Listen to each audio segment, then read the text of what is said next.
naman akalain na hindi ko rin inaasahan pa. Narito tayo ngayon upang matunghayan ang nagiinit, nagbabaga at talaga namang usap-usapan at nagtitrending na latest issue ni Ate Erica. Sa pagpapatuloy ay narito muli si Kalingap Val Santos Matubang upang pag-usapan ang issue sa pagitan ni Ate Erica at ng kanyang pamilya, lalong-lalo na sa kanyang lolo na si Lolo Miguel.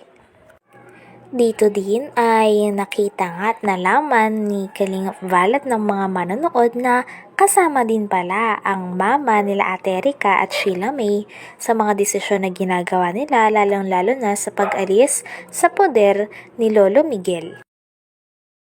Admin na nagbabasa o defensive kung di lang nagka-leche-leche, walang tapos ang plano, sige, marami akong ebidensya sa pagka walang hiya nyo, mag-ina. Bakit mag-ina? Di ba magkapatid yun? Siguro ang binabanggit dito is, di ba kasama nga pala nila ang nanay nila, no? Na lumayas kina lolo. Kasama yun sa bahay nila. Kasabwat din pala yung Naku, kasabwat din pala yung nanay nila. Grabe. kasabuhat din po yan. At naka-block na. Ayan, kumbaga, hindi na natin ma-open yung Seymour kasi screenshot lang po ito. No? Siguro ang ibig sabihin ni Ian dito, Ian Tunyacao Torres, ay blinak na sila. Blinak na sila ng magkapatid. Kaya, ayan na. Wala na.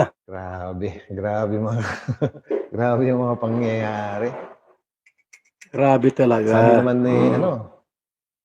Sabi naman ulit ni Miss Ian, no? Ngayon, naniniwala na ako sa lolo nila at sa Kalinga. Ayun ha. Kasi aim nilang tumulong, tapos tinalikuran sila ni Erica. Siya nga. At sa lolo at tita niya, hindi nagsisinungaling kasi sila ang mas nakakakilala sa kanya. Yun. Totoo naman yun. Siyempre, doon sila lumaki sa Ibig sabihin po, nila, no? lahat ng sinabi ni Lolo Miguel, Tita nila, totoo. sa bahay Totoo nila. lahat. Siyempre, kilala nila yan. At kung ano man yung mga lumalabas sa bibig ni na lolo, totoo yun. Totoo yun, oo.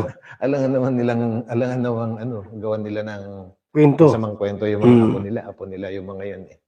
Tama. Saka ang kinasasama kasi ng loob ni lolo dati is yung hindi man lang sila dumalo sa hospital, no? Nung hospital ngayong lola nila, bagkos. Nung pag-uwi ng lolo nila sa bahay na yun, hindi niya ina-expect na wala na yung dalawang apon niya na yun, lumayas na, dala-dala lahat mga gamit. Hindi man lang nagpaalam. Makabuting mga apo talaga, Grabe. Ay, nako. Buhay talaga. So yan guys, no, ituloy natin. May mga iba pa silang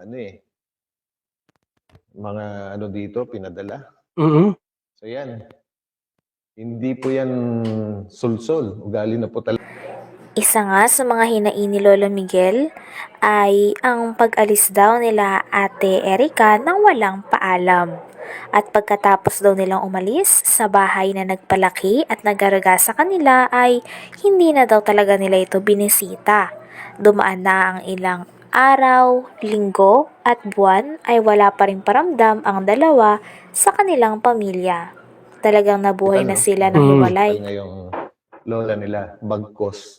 Nung pag-uwi ng lolo nila sa bahay na yun, hindi niya ina-expect na wala na yung dalawang apon niya na yun, lumayas na. Dala-dala lahat mga gamit. Hindi man lang nagpaalam.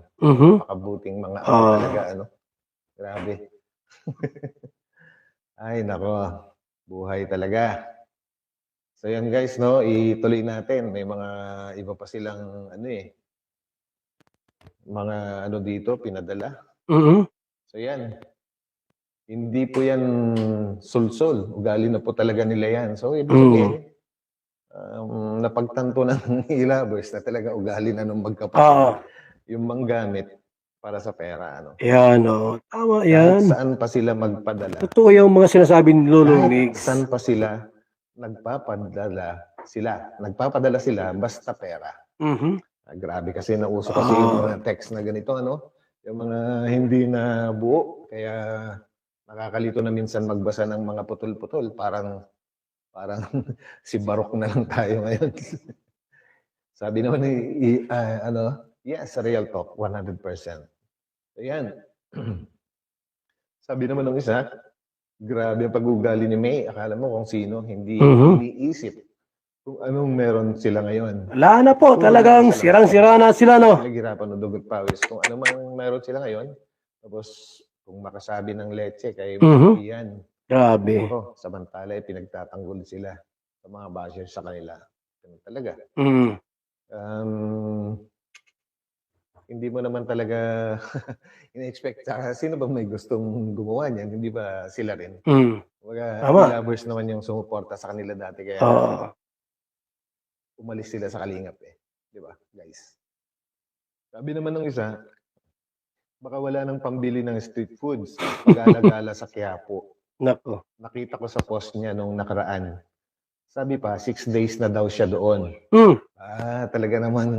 Ang bihira. Sa Metro Manila si Ate May. Aba talaga naman. Nagpapasarap siya doon. Ba, no? Saan kaya galing yung perang gamit niya? Sa sponsor, siyempre. Erika. Well, hindi natin alam. Kayo yung mas nakakalam dyan kasi kayo yung... Talagang kung tutuusin ay kawawa talaga dito si Lolo Miguel sapagkat pagkatapos siyang iwan ay hindi na nga nagparamdam ang dalawa sa kanya. Talagang kung usapan lang daw na pera ay hindi naman daw talaga mangangailam si Lolo Miguel. Ngunit ang nagpakasama lang daw talaga ng kanyang damdamin ay ang pagkalimot sa kanya ni Ate Erika at ng kanyang kapatid na si Sheila May. Yung suporta ng nung nasa Amerika, hindi rin natin alam.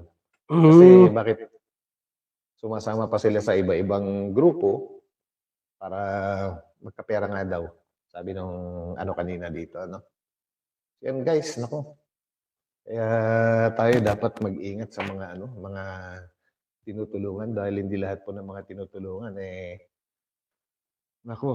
totoong tao. Lalo't hindi mo naman talaga sila kilala na imbestigahan or what. So yun, sa bandang huli, ikaw pa rin yung tutuklawin nila. Masaklap, no? Pero ganun talagang buhay, guys. May mga dalawang klase lang naman ang tao sa mundo eh. Isang mabuti at isang masama, di ba? So yun. So yun, guys, maraming salamat sa inyo sa pagsama sa akin. At yun. God bless po sa lahat. Kita-kita. Yan, salamat po kay Batang Elio. Tubuli ang inyong lingkod, Batang Elio. Na kanya pong ginawa po ng reaksyon, itong mga screenshot po na nakarating po sa ilang reactors, no, mga kalingap. At yun nga po, no, lumabas yung totoong kulay ng magkapatid. Ibig sabihin po mga kalingap, lahat ng sinabi ng matanda against doon sa apo nila ay totoo. Lahat po ng sinabi, no, ng matanda ng mga paratang kontra doon sa magkapatid ay talagang totoo. Masama ang ugali nila. Isipin niyo po mga kalingap, ilang months na pong hindi nagpupunta doon o dumadalaw sa taong nagpalaki sa kanila. O yung mag-aang nagpalaki po bagay si Lolo Miguel, yung mag-asawa. Doon sila hinubog, tinuruan, tinuruang magsalita, tinuruang maglakad. Lahat po. Nagpapakain, nagpapaaral, inasaan sila ngayon? Wala. Hindi man lamang makuhang dumalaw doon sa matanda para kumustahin sila. Ang sama ng ugali talaga. Hanggang dito na lamang muna ang ating nag-iinit, nagbabaga, pinag-uusapan at talaga namang nagtitrending na latest issue ni Ate Erika. Maraming salamat sa inyong panunood. Hanggang sa muli. Bye!